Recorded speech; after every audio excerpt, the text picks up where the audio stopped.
વાપીમાં bullet train પ્રોજેક્ટમાં લાખો રૂપિયાના લોખંડની ચોરીનું કૌભાંડ. લોખંડ ચોરીના કૌભાંડમાં ભાજપ નેતાના ભાઈની સંડોવણી ખુલી છે. બુલેટ ટ્રેન સ્ટેશનની સાઇટ પરથી ચોરવામાં આવતું હતું લોખંડ. પોલીસે ચોરીના લોખંડ ભરેલી ટ્રક સાથે 2 શખ્સની ધરપકડ કરી છે. ફરાર મુખ્ય આરોપી વિકી હળપતિની પોલીસે શોધખોળ કરી છે. ફરાર આરોપી વિકી હળપતિ ભાજપ નેતાનો ભાઈ છે.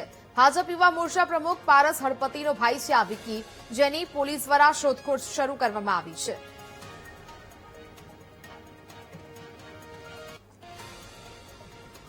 સંવાદદાતા માનવ ફોન લાઈન પર જોડાયા છે.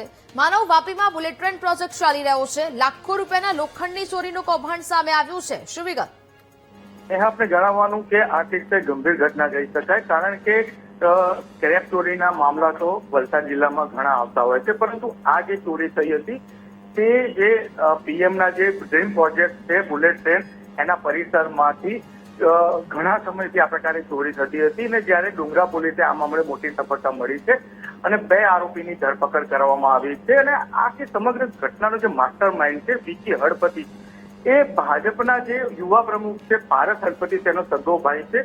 ચોંકાવનારી બાબત એ છે કે આ જે વિકી હળપતિ છે તેની માતા પણ ભાજપ તરફથી જ કોર્પોરેટ રહી શકી છે. અને બીજી અન્ય એક ચોંકાવનારી બાબત એ છે કે આ જે સમગ્ર પ્લાન્ટ હતો એનો જે સિક્યુરિટી હેડ હતો હેમંતસિંહ, એ પોતે આ ચોરીમાં જોડાયેલો હતો. એટલે ક્યાંક ને ક્યાંક વિકી હળપતિ અને હેમંતસિંહ બંને સાથે મળીને આ રીતે લાખો રૂપિયાની સ્ક્રેપ છે.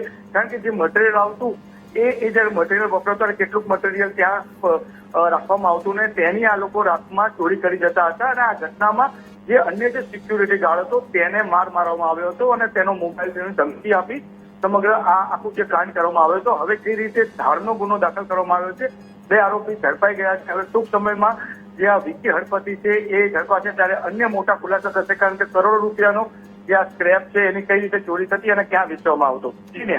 બિલકુલ માનવ, જાણકારી બદલ આપનો આભાર.